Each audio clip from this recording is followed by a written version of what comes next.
ప్రభుత్వం మనదే అని చెప్పనేటప్పటికి ప్రభుత్వం ఇప్పుడు మీకు వచ్చింది కాబట్టి అంటే చాలా మంది ఏమంటున్నారంటే ఆగి దెబ్బ కొడతాం అని చెప్పన్నట్టుగా కూడా మాట్లాడుతున్నారు.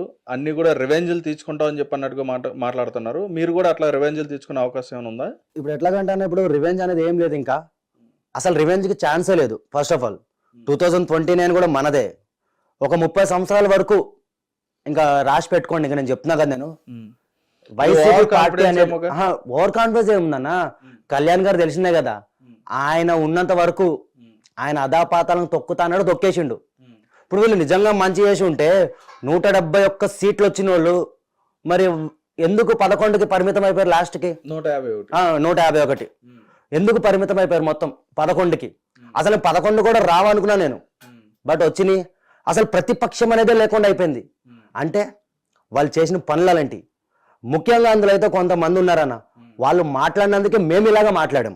Okay, right Kalyan. అంటే కొంతమంది మాట్లాడిన మాటలకి మీరు అలా మాట్లాడారని చెప్పని అంటున్నారు. రైట్, బాగానే ఉంది. ఇప్పుడు వాళ్ళు ఏదో ఇది చేస్తున్నారు, వాళ్ళు ఏదో గడ్డి తింటారని చెప్పని మీరు కూడా అలా గడ్డి తినడం అని అనుకోవచ్చు. అప్పుడు ఇప్పుడు ఎట్లాగంటేనా